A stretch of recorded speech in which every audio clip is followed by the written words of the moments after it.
Hi friends, we're here today at Universal Studios Hollywood for the unofficial technical rehearsal / soft opening of Southern California's newest roller coaster, Fast and Furious Hollywood Drift. And gosh, I am so excited to be here. It has been a long time coming. Yeah, they've been doing this like soft open for about a week now. We did come earlier in the week trying to get on it, but unfortunately they were not open when we came. So hopefully second time's the charm and we get onto this very much anticipated roller coaster today. Yes, absolutely. They have been touting this to open in summer of 2026 for a long time. Well, it is now early August, and I guess, you know, technically it's operating, but we don't have a grand opening date. So fingers crossed these technical rehearsals are going really well, because it would be amazing to have this officially open really soon. For sure. This is like 15 minutes away from us, so it would be incredible for our technically home park to have a big roller coaster, because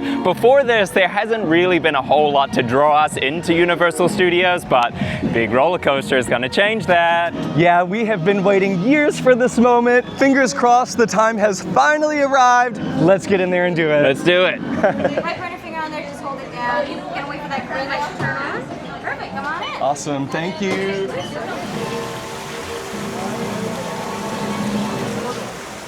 We're joined today by our friend Nick, who you guys might recognize from our Legoland video that we put out for a few months back. Hi guys, long time no see. Very excited to be joining for this specific video. Feels like it's been a very long time in the making. Oh, absolutely. So, backstory.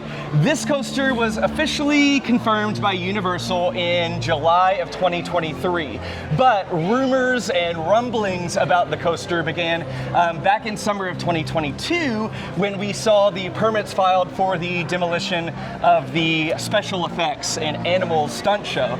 And at the time, we were roommates living in Studio City, right down the hill from here, where you could literally see the construction site from our rooftop. So at the time, you know, we were like, we'll be going there all the time. Sure, any day now. It's got to be soon. They're teasing us constantly.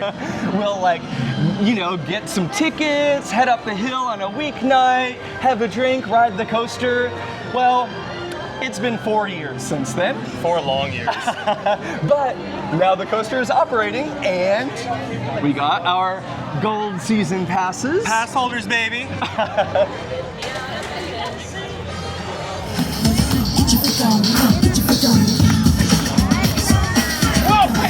And here is our first look at the station for Fast and Furious Hollywood Drift. It is this enormous 4-story tall brick building. Like, you cannot miss this thing. It is just massive. Wow, it is so exciting to be here right in front of Fast and Furious Hollywood Drift. As we said, this has been a long time coming. We have been waiting years for Universal Studios Hollywood to get its signature attraction, and here we are about to ride it. Hollywood Drift is a custom Intamin LSM multi-launch coaster. It is 4,100 feet long with 4 launches, the fastest one topping out at 72 miles per hour.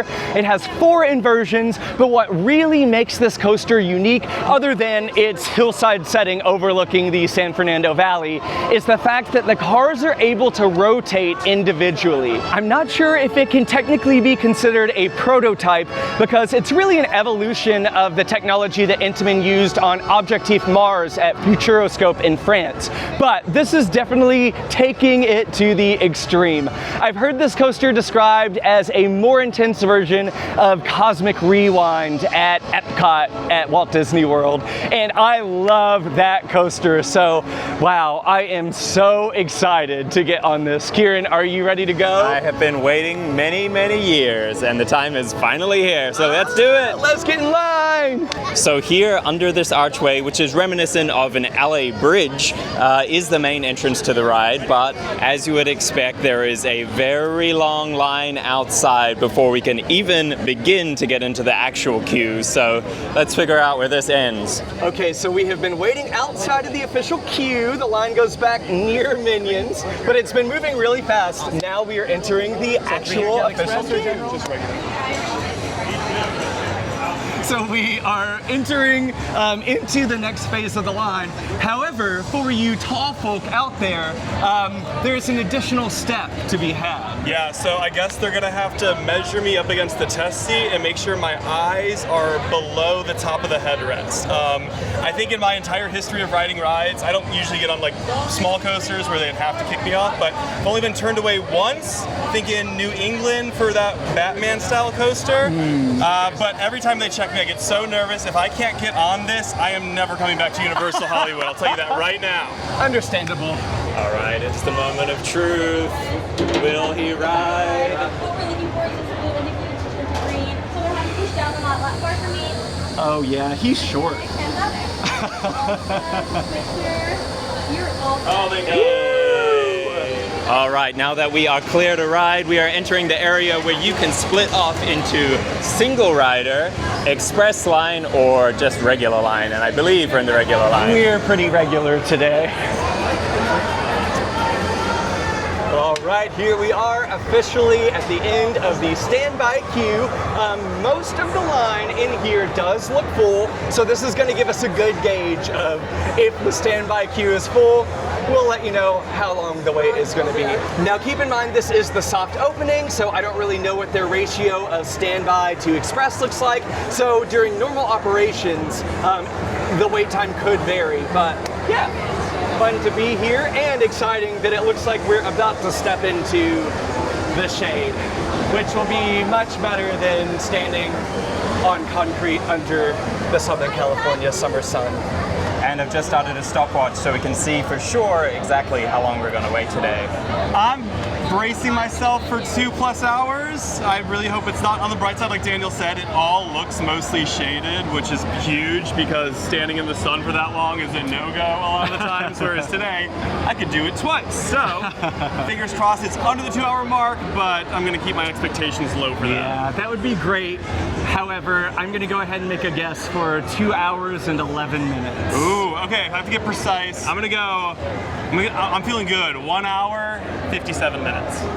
I hope you were right. I hope I'm right.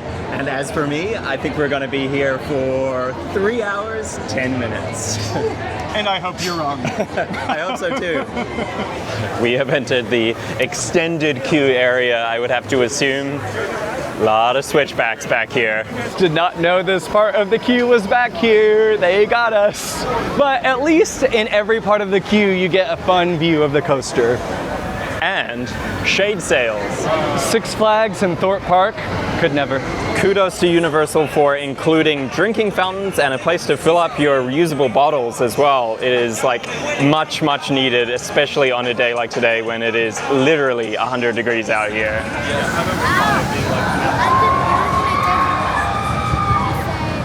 All right, we have finally made it out of the extended queue area. Now we get to wait in the regular queue area. So it's gonna be a wait. Yes, and just an update, we have been waiting 56 minutes so far through the extended queue.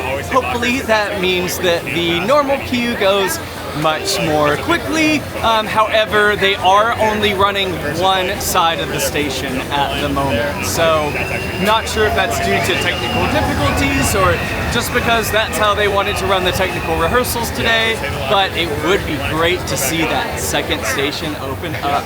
Fingers crossed. Love to see that Universal are playing into the fact that they are set on the side of a hill and have incredible views over the San Fernando Valley. So here they have some nice big panels of glass to take in that view. Yes, indeed. And we're looking right now at the golf course, which right on the other side of Lakeside Golf Course are all the Toluca Lake residents who've been complaining about the sound for the ride.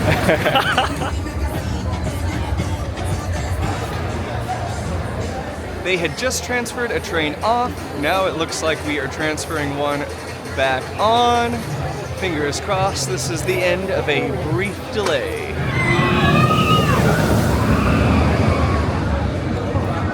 Attention all riders, this is Benjamin from the control room. What you just experienced is a rollback, which is a planned feature of this ride. which will allow you to be relaunched once we have reset the attraction. Conveniently, while we were standing right here in this section of the queue, we did get to see a rollback happen, which was pretty cool. Then the ride shut down, had a reset, and then it multi-launched forwards, backwards, and then forwards again to get the train back through the rest of the ride. Pretty cool to witness, actually.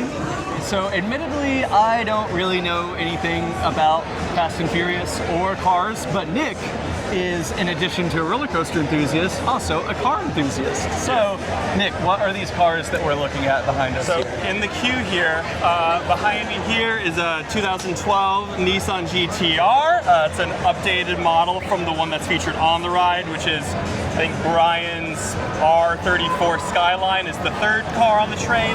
This is the more updated one, commonly referred to as Godzilla in the Japanese scene.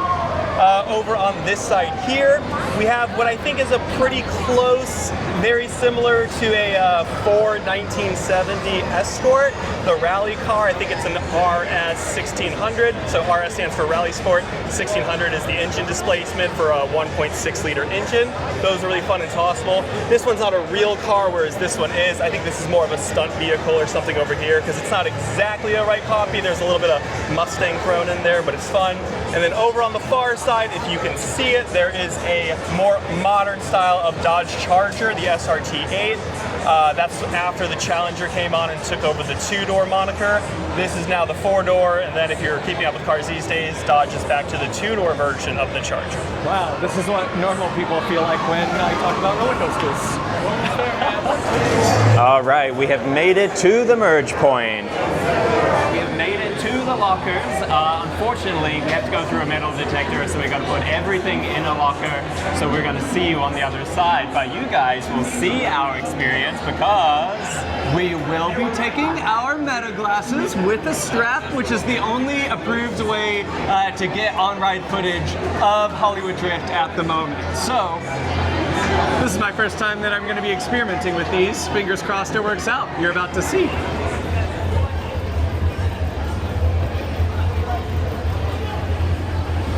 we made it to the station. It looks like we're going to be riding in car number 3, which is next Nissan Skyline R34. Nissan Skyline. Yeah, that's exactly the one I wanted.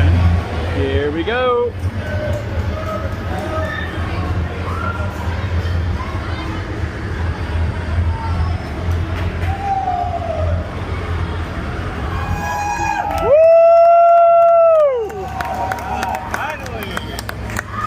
Fast and Furious Hollywood Drift, here we go! Wow, what a view. That is incredible. Beautiful.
After 4 years and, well, what is the grand total of the wait time, Okay, Kieran? so we waited 4 hours and 43 minutes to get on Fast and the Furious. But it only felt like 4.5 hours, Yeah, so yeah, not it as really bad did. as it sounds. The definitively longest amount of time I have ever waited for any roller coaster, or maybe just like anything right? in my entire life. Yeah. So 4 years, 4 hours, 43 minutes, What do you guys think? Was it worth it? Yeah, I think it was definitely worth I it. have no issues with how long I waited to the enjoyment I got from the ride, for sure. Yeah, definitely. I mean, I could have taken a 45-minute wait. It might have made it a little bit more enjoyable, but no, overall, I thought it was really fantastic. I think the spinning of the cars does a lot of work here because, like, if you kind of took the track and the layout as it is, if it was just a standard, vehicle facing forward, it wouldn't be particularly exciting. I think that some of the elements are a little small. The drops aren't crazy steep. They're not super big. So the spinning really adds an interesting element to it, which makes it a good ride. Yeah, I think when the ride was going up, we were all kind of expecting something on the thrill level and the pacing of Velocicoaster, Yeah. and I don't think it's quite there. If you leverage your expectations for what someone told me, which is, again, that it's pretty much like Cosmic Rewind, but a little more thrilling, I think that it'll definitely meet, if not exceed, your expectations, because I thought that was an excellent ride. And the fact that this is essentially sitting in our backyard, like the first major thrill coaster that SoCal has received in 2 decades, I mean, we're really lucky to have this here in Los Angeles. Yeah, agreed. I think the re-rideability is going to be excellent. I think it'll be fun every single time. Like, I do think that it relies a lot on the spinning, which, that's what the ride was built to do anyway, and I think it will keep it fresh. I think each car will kind of have its own personality. We were in the 3rd car, and I didn't really feel like we were suffering the consequences of not being in the 4th at any point, Totally. which a re-ride will help us find out, but that's to come for the next 5-hour wait. I think it's funny that the ride's called Fast and Furious, because it's definitely more quick and excited. That's a great way to put it. It's really fun. Like, it's really what this park needed. It's something for everybody, and it's enjoyable for everybody. Definitely. But if I could just dial up the speed just a little bit, then I would be a little happier. Me too, for sure. But let's break down what we do have here for us at Fast and Furious Hollywood Drift. First of all, again, 4 launches. The first one is more of a boost out of the station that takes you down a curving drop, which I love that this doesn't start with an uphill section. You're immediately dropping down the hill, and, well, actually, sorry, I'm gonna back up for just a second. When you're stepping into the trains, you're immediately like, wow, these things are massive, and when you pull down the restraint, it's very clear this is gonna be a comfortable ride. In my opinion, you guys know I am a huge Intamin fan, but Intamin has just mastered the thrill coaster train. These large bucket seats with a very comfortable over-the-shoulder lap bar that you pull down, and then when the train dispatches, that lap bar stays in place. At least that was my experience. Was it yours as well? Yeah, it didn't move, for sure. So I personally had about 2 full inches of space, and I'd say that probably did add a little bit to the thrill level of the ride for me, because as soon as we dove down that first drop off of the first launch, I was already out of my seat. And as we've already started to discuss, that's where the coolest element on this ride starts to kick in. As you are diving down that drop and rotating around, the cars also individually rotate, which gives you a bit of a whipping sensation, which I think all of us had kind of forgotten because we all went woo in the moment when that happened. Absolutely. I had totally forgot, actually, because it was such a long wait, and then as soon as the car started to rotate, I was like, oh my god, that's right, it spins. And yeah, really kind of felt like we were on ice for a second, like slipping and sliding. Totally. You then pop up into a small S-bend airtime hill, and honestly, I wasn't really expecting much out of this element, but it sure did pop me out of the seat to my surprise. It was a very good airtime moment.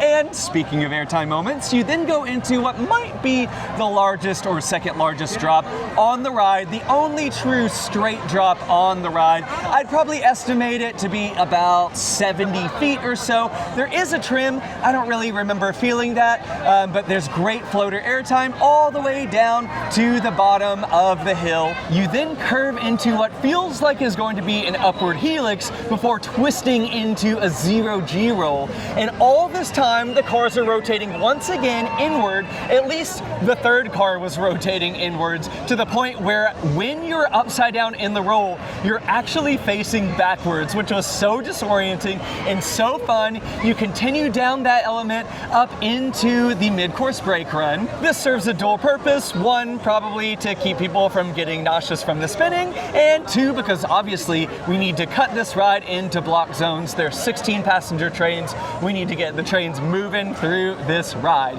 And after that comes what was one of my most unexpected moments of the ride, which is the dip off of the mid-course break. It's just a small drop. As the train traverses this downward bank turn, the car continues to rotate 180 degrees. So by the time you reach the second launch at the bottom of the hill, you're faced totally backwards as you're accelerating over this great airtime hump within the launch and then into the dive loop. At the apex of the dive loop, the car then rotates you back forward as you are falling back towards the ground.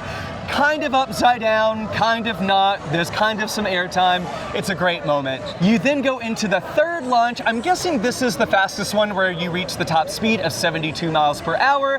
This leads you into another airtime hump and up into the giant stall, the largest element on the ride. And depending where you are on the train, I'm pretty sure all the cars have a different rotation program for this particular element. From my recollection, we were facing forward, but really, I couldn't really tell you. What I can tell you is that the view looked incredible from upside down with the sun setting over the San Fernando Valley. Some cars even take the element backwards, I believe, which would be awesome, but regardless, you get sustained hang time all the way through it. You then twist out of the stall, go through the fourth launch, which I'm really not sure if this actually accelerates you any faster at all. It really didn't feel like it. If anything, those LSMs might just be there in the case of a valley to restart the ride so that it doesn't have to go all the way back down to the bottom of the hill, which, if you'll recall from when we were waiting in line, that happened multiple times. You then rise up into what is one of the most iconic moments of the ride, and that is the giant twisting, turning drop over the famous or infamous Universal Studios Hollywood escalators. But I will say this element is a little more interesting from off the ride than on the ride. You do go over the apex of this hill pretty slowly. At the top though, everyone's cars do turn inwards for one more bit of whip. As you are headed down the drop, you quickly dive under the escalators for a fun head chopper / quick tunnel moment, and then you rise up into the final element, but maybe we've saved one of the best for last because it is a great heartline / upward 0G roll before you pop up into the brakes. And at this point, the cars are all kind of rotating forward, so it feels like a real somersault, a very unique sensation happening on this giant steel coaster on the hillside of Universal Studios. You then slam into the brakes, bringing an end to the 4,100 feet ride, and I will say it was over too quickly. I wanted it to keep going, but for what it was, I really, really enjoyed it.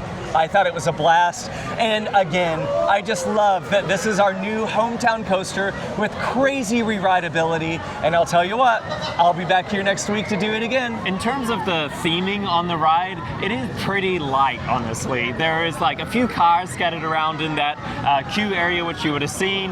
I was expecting there to be like a pre-show that gave you a little bit of a story, because like that's so universal, right? Is to like bring you into the story of the ride. But as far as I saw, there wasn't really a story to the ride. It's just big roller coaster. Kieran, one could argue that the pre-show is 10 movies long, actually. True. So again, Hollywood Drift is currently in technical rehearsal / soft opening. So if you're trying to plan a trip out here to ride it, get here at park opening, because today it did open at park opening. With it being early on, there are lots of breakdowns, which did contribute to our 4 3/4 hour wait. Plus, for the majority of the time we were waiting, they were only running out of one station. Oh, and as we were walking in, I'd speculated that there was an unload and load platform.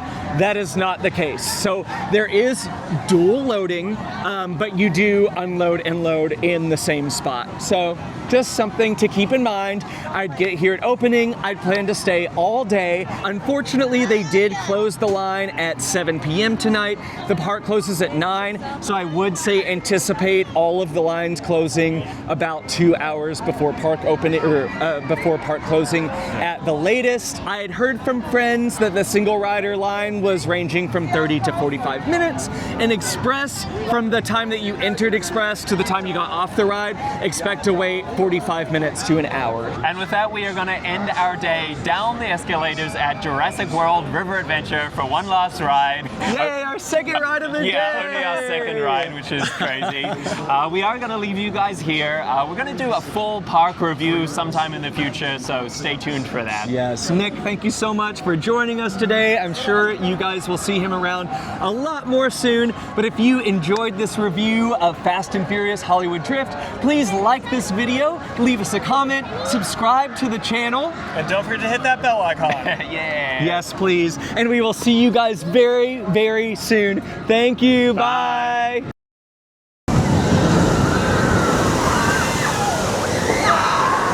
I've been squirted on by too many dinosaurs. Let's go home.